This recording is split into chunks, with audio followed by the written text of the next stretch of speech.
Indonesia Tengah. Inilah Radio Republik Indonesia Bau-Bau dengan Warta Kepton, berita seputar Kepulauan Buton. Ya, kalau dari Kementerian Agama sendiri kan memang secara teknis kita sudah mempersiapkan pelatih pembimbing. Setelah event resmi itu hari, kita juga sudah melakukan pembekalan.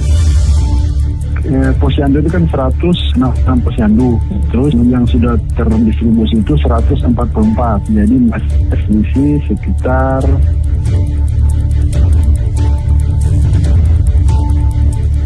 Selamat pagi dari kawasan Limbolio, kami sampaikan pokok-pokok berita. Kementerian Agama siapkan pembimbingan dan pelatih dengan kemampuan mumpuni untuk mengawal perwakilan Kabupaten Buton Tengah menuju event MTQ tingkat Provinsi Sultra di Kabupaten Konawe Kepulauan.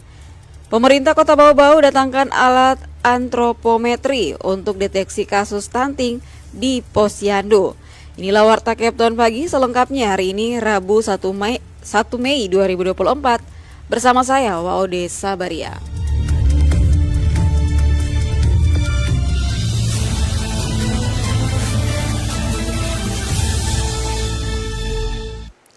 Saudara, kita awali berita yang pertama. Kementerian Agama siapkan pembimbing dan pelatih dengan kemampuan mumpuni untuk mengawal perwakilan Kabupaten Buton Tengah menuju event MTQ tingkat Provinsi Sultra di Kabupaten Konawe Kepulauan. Selengkapnya dilaporkan Hairul Mulku.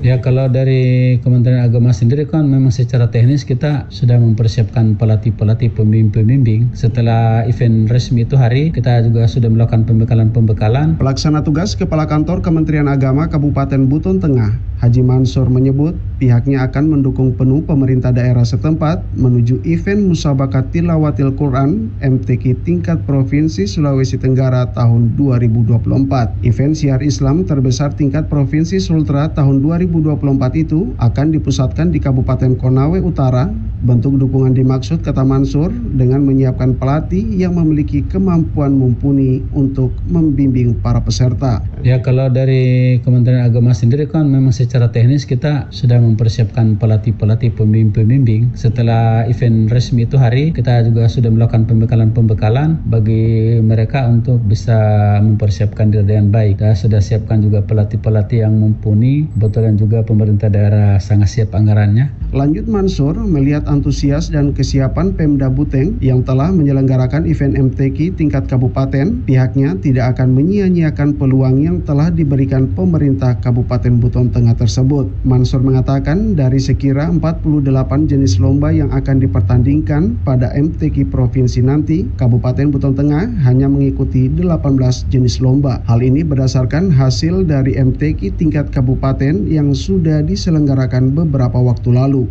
Melalui penetapan Dewan Hakimnya sudah menetapkan beberapa cabang lomba MTQ yang dianggap memenuhi syarat dan bisa berkompetisi di tingkat provinsi dengan kabupaten-kabupaten lainnya. Dan tentu saja 18 jenis lomba ini karena adalah event resmi yang diselenggarakan oleh Buton Tengah, maka tentu mereka sangat percaya diri dengan jumlah 18 ini, walaupun tidak semuanya diikuti, tapi ini adalah merupakan cabang-cabang unggulan Buton Tengah. Mansur berharap peserta di 18 cabang ini nanti dapat menjaga reputasi Kabupaten Buton Tengah di tingkat provinsi. Mengingat Kabupaten Buton Tengah di event sebelumnya masuk 10 besar dari 17 kabupaten kota di Sultra. Reporter RRI Bau-Bau, Hairul Mulku melaporkan.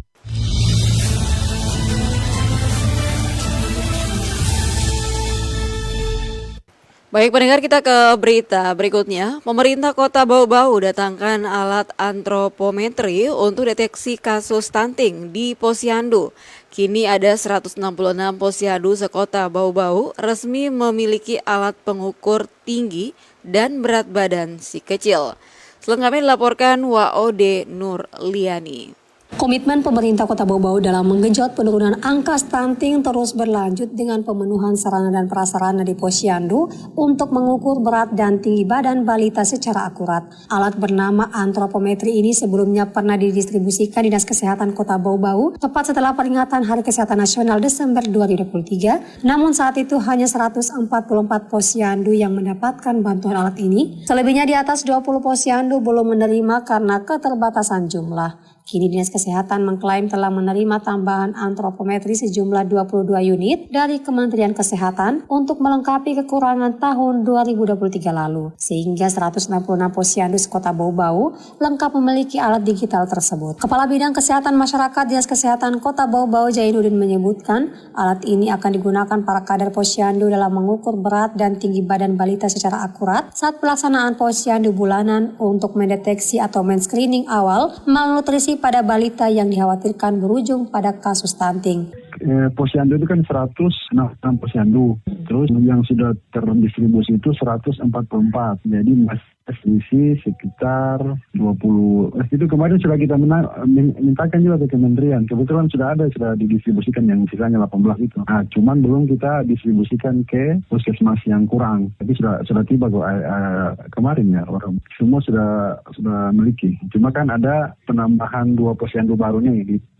Nah, jadi yang itu yang belum, nanti kita mintakan lagi. Lanjut Zainuddin, alat tersebut juga bentuk dukungan dalam meningkatkan peran posyandu guna pencegahan stunting dan dapat digunakan sebagai rujukan bagi tenaga medis dalam mengidentifikasi bayi dan balita yang berisiko gagal tumbuh. Ia menambahkan posyandu merupakan upaya kesehatan bersumber masyarakat atau UKBM untuk memberdayakan masyarakat dan memberikan kemudahan kepada warga dalam memperoleh pelayanan kesehatan dasar, terutama untuk mempercepat penurunan angka kematian ibu dan bayi, termasuk mendeteksi kemungkinan terjadinya stunting pada bayi dan balita di Kota Bau-Bau. Wadi Nuliani, reporter Bau-Bau, melaporkan. Anda sedang mendengarkan Warta Kepton, berita seputar Kepulauan Buton.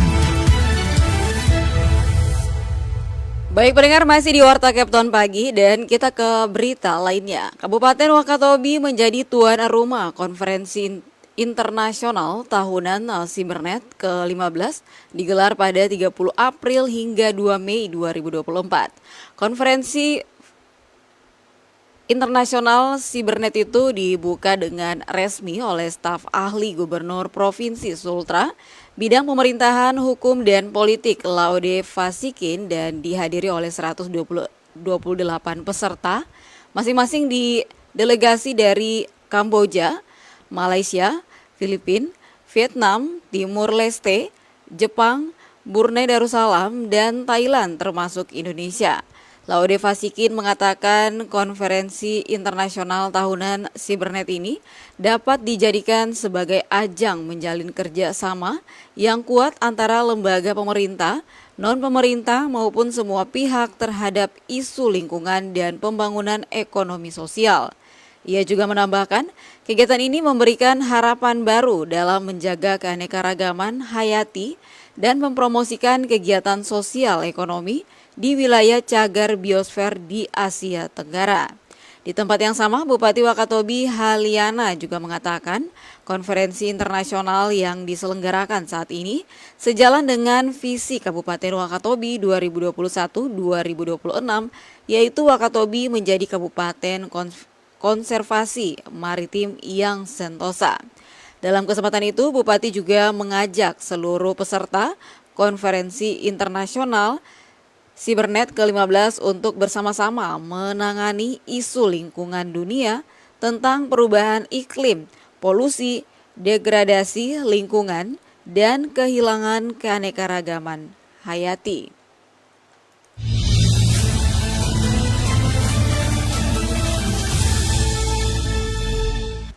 Baik pendengar, kita ke berita yang terakhir. Rumah Sakit Umum Daerah Kota Bau-Bau mencatat pendapatan yang diperoleh pada triwulan 1 tahun 2024 mencapai 12 miliar rupiah, meningkat dibanding tahun sebelumnya pada periode yang sama. Selengkapnya dilaporkan Afriansa. Di tahun 2024 ini, di triwulan pertama kita punya pendapatan yang agak meningkat dibanding 2023. Badan Layanan Umum Daerah Rumah Sakit Umum Kota Bau-Bau mencatat pendapatan yang diperoleh pada triwulan 1 atau Januari hingga Maret 2024 telah mencapai 12 miliar rupiah dari target 50 miliar rupiah. Pendapatan itu tergolong meningkat dibandingkan tahun 2023 lalu pada periode yang sama yang hanya sebesar 8 miliar rupiah dari target 45 miliar rupiah. Direktur RSUD Bau-Bau, Sadli Salman mengatakan, pendapatan tersebut paling banyak disumbang dari pelayanan penyakit dalam, kebidanan, anak, dan pelayanan bedah. Di tahun 2024 ini di triwulan pertama kita punya pendapatan yang agak meningkat dibanding 2023. Di Polda Desa pada Januari, Februari, Maret. Ya. Sudah mencapai berapa sekarang, Pak? Kalau sekarang kita sudah ada di angka 12 miliar ya. Sementara tahun lalu belum sampai, paling 8 miliaran. Sadli menyebut realisasi pendapatan RSUD Bau-Bau tahun 2023 lalu sebesar 43 miliar rupiah dari target 40 miliar rupiah.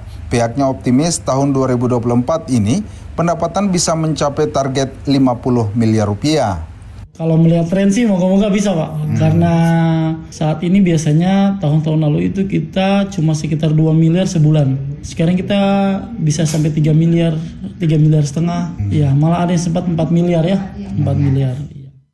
Sadli mengatakan peningkatan pendapatan tersebut karena pihaknya semakin banyak membuka layanan baru. Saat ini RSUD Bau-Bau telah memiliki 25 layanan terbaru diantaranya polijiwa dan bedah urologi. Terus kemudian kemarin di Siloam mereka tidak punya dokter saraf, kita punya dokter saraf. Nah itu juga menambah. Jadi pasien yang dari Siloam sudah ke rumah sakit Bau-Bau sehingga income-nya pasti masuk juga ke kita gitu. Reporter RRI Bau-Bau, Afriensa melaporkan.